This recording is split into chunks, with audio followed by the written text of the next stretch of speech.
कहानी लाला लाजपत राय की। दोस्तों, साल था 1928 का। उन दिनों अंग्रेजों के जुल्म उफान पर थे। हर तरफ लोगों के मन में यही बात चल रही थी कि बस कैसे भी करके अंग्रेजों को भारत से बाहर भगाया जाए, क्योंकि सभी लोग अंग्रेजों की नीतियों से परेशान हो चुके थे। अगर कहीं पर भी हल्की सी भी आजादी की चिंगारी भड़कती तो अंग्रेज जल्द ही उसे अपने काबू में कर लेते। अंग्रेजों के जुल्मों को सहते सहते कुछ क्रांतिकारियों ने हिंसा के रास्ते पर भी चलने का मन बना लिया था। साल 1928 में एक ऐसी ही घटना घटित होती है जब कुछ चर्चा करने के लिए साइमन कमीशन भारत के दरवाजा खटखटाता है, जो कि 7 ब्रिटिश शासकों का एक समूह था। लेकिन यहाँ भी अंग्रेजों की भेदभाव वाली नीतियों से भारत के लोग खुश नहीं थे। साइमन कमीशन में कोई भी भारतीय प्रतिनिधित्व नहीं होने के कारण यहाँ के लोगों का गुस्सा भड़क गया था। साथ ही साइमन कमीशन ने किसी भी भारतीय को सौंपने का प्रस्ताव नहीं रखा था। साइमन कमीशन का बहिष्कार भारत की कई सारी पार्टियां पहले भी कर चुकी थी। फिर तारीख आती है 3 फरवरी 1928। साइमन कमीशन भारत पहुंचता है, जिसके बाद भारत के कई इलाकों में अंग्रेजों के साइमन कमीशन के खिलाफ भारी प्रदर्शन होने लगे। हर जगह लोगों ने काले झंडे दिखाकर विरोध किया।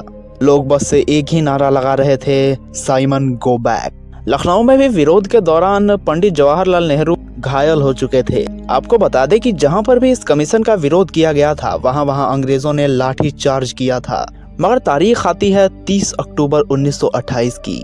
लाला लाजपत राय लाहौर स्टेशन पर साइमन कमीशन के आने पर उसका विरोध करने के लिए जुलूस निकाल ही रहे थे, जहां पर काफी लोग इकट्ठे हो चुके थे। और विरोध को बढ़ता हुआ देख अंग्रेज भी काफी ज्यादा डरे हुए थे, क्योंकि लाला जी के वो नारे अंग्रेजों को चुभ रहे थे। इसके बाद अंग्रेजों ने ना आओ देखा और ना ताओ और सीधे इस भीड़ पर लाठी चार्ज करने का फैसला ले लिया। इस लाठी चार्ज में पुलिस अधिकारी जेम्स स्कॉट थे। अंग्रेजों की अंधाधुंध लाठियों ने कई विरोधियों को घायल कर दिया, मगर इस पुलिस ने खास तौर पर लाला लाजपत राय को निशाना बनाया। और लाला लाजपत राय ने भी कह दिया था कि मार लो जितना मारना है, लेकिन आजादी तो हम लेकर रहेंगे। लाला लाजपत राय ने कहा था कि उनके शरीर पर मारी गई एक एक लाठियों का घाव हिंदुस्तान में ब्रिटिश राज्य के लिए ताबूत की आखिरी कील साबित होगी। अंग्रेजों ने लाला लाजपत राय के छाती पर इतनी लाठियां बरसाई कि इस लाठी चार्ज में लाला लाजपत राय बुरी तरह से घायल हो चुके थे। और फिर 17 नवंबर 1928 को लाला जी इस दुनिया को अलविदा कह देते हैं। अंग्रेजों के इस हरकत ने युवा क्रांतिकारियों को अंदर से झकझोर कर रख दिया था। इस विरोध प्रदर्शन में भगत सिंह भी शामिल थे। भगत सिंह और उनके साथियों ने अंग्रेजों के इस जुल्म को अपनी आंखों से देखा था। अंग्रेजों के इस हरकत ने भगत सिंह को अंदर ही अंदर कुछ कर देने के लिए मजबूर किए जा रहा था। लाठीचार्ज का मुख्य अधिकारी पुलिस ऑफिसर स्कॉट था, और यह पुलिस ऑफिसर भगत सिंह और उनके साथी क्रांतिकारियों के नजर में आ चुका था। इन्होंने मन बना लिया था कि जब तक स्कॉट को मारेंगे नहीं तब तक हम दम नहीं लेंगे। सब कुछ प्लान के हिसाब से चल रहा था। कुछ दिन नजर रखने के बाद 17 नवंबर 1928 का एक ऐसा दिन आया जब इसे रास्ते से हटाने का पूरा प्लान तैयार कर दिया गया। पुलिस अधिकारी स्कॉट की जगह गलती से जेपी सैंडर्स मारा गया। फिर भगत सिंह और उनके साथ ही पुलिस वाले को चकमा देकर वहां से फरार हो जाते हैं। फिर जगह जगह इन क्रांतिकारियों को पकड़ने का अभियान तेज कर दिया गया। जिस व्यक्ति पर भी क्रांतिकारी होने का शक था उसे जेल में ठूस दिया गया। लाला जी का बदला तो ले लिया गया था, लेकिन लाला जी इस दुनिया को अलविदा कह चुके थे।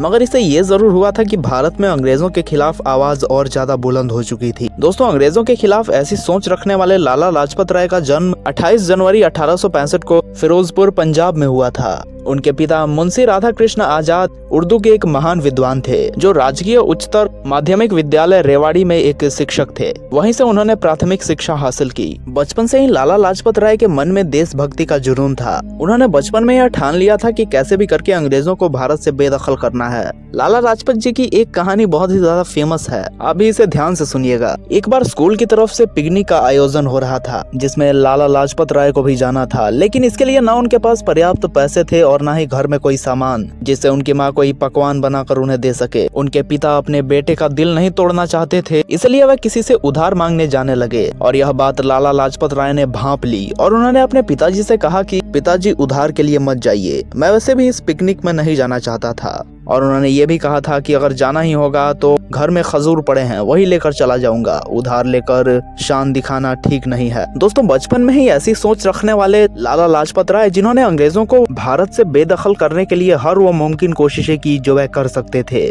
कॉलेज के दिनों में ही लाला लाजपत राय क्रांतिकारी विचारधारा वाले लोगों से मिलने लग गए थे। वह अंग्रेजों को भारत से खदेड़ने के लिए क्रांतिकारी विचारधारा को मानने वाले व्यक्ति थे। वह राष्ट्रीय कांग्रेस नीति के खिलाफ थे। विपिन चंद्रपाल, अरविंदो घोष, बाल गंगाधर तिलक के साथ वह भी यह बात मानते थे कि कांग्रेस की पॉलिसी का भारत पर नकारात्मक प्रभाव पड़ रहा है। उन्होंने पूर्ण स्वराज्य की वकालत की। इसके लिए उन्होंने लाहौर में स्थित एक सरकारी कॉलेज में अपना दाखिला लिया। पंजाब नेशनल बैंक की स्थापना में लाला लाजपत राय की एक अहम भूमिका रही। हाई कोर्ट में वकालत करने के लिए 1892 में वह लाहौर चले गए थे, मगर इसके कुछ समय बाद लाला लाजपत राय ने वकालत छोड़ दी और देश को आजाद कराने के लिए अपनी पूरी जान झोंक दी। लाला लाजपत राय ने यह ठान लिया था कि अंग्रेजों के जुल्मों को अब दुनिया को दिखाने का समय आ चुका है, ताकि भारत को आजाद कराने में अदर कंट्रीज से भी मदद मिल सके। इसके लिए वह 1914 में ब्रिटेन गए और फिर 1917 में यूनाइटेड स्टेट ऑफ अमेरिका। अक्टूबर 1917 में उन्होंने इराक में इंडियन होम रूल लीग की स्थापना की। वह 1917 से 1920 तक अमेरिका में ही रहे, लेकिन इसके बाद जब वह अमेरिका से वापस लौटे तो 1920 में उन्हें कोलकाता के किसी खास सत्र के अध्यक्षता के लिए आमंत्रित किया गया। जालियांवाला बाग हत्याकांड के बाद उन्होंने पंजाब में कई उग्र आंदोलन भी किए थे। जब 1920 में महात्मा गांधी ने असहयोग आंदोलन को छेड़ा तो पंजाब में आंदोलन का नेतृत्व लाला लाजपत राय ने ही किया था। और जब चौरा चौरी हत्याकांड के बाद गांधी जी ने असहयोग आंदोलन को वापस लेने की बात करी तो उन्होंने भी इस फैसले का विरोध किया था। इसके बाद उन्होंने अपनी एक नई पार्टी बनाई और दोस्तों आखिरकार लाला लाजपत राय की शहादत काम आई। और ऐसे ही कई क्रांतिकारियों के बलिदान के बाद 15 अगस्त 1947 को हमारा देश आजाद हुआ था। अब दोस्तों इस मुद्दे पर लाला लाजपत राय के बारे में आप क्या सोचते हैं? अपनी राय हमें नीचे कमेंट के माध्यम से जरूर बताएं।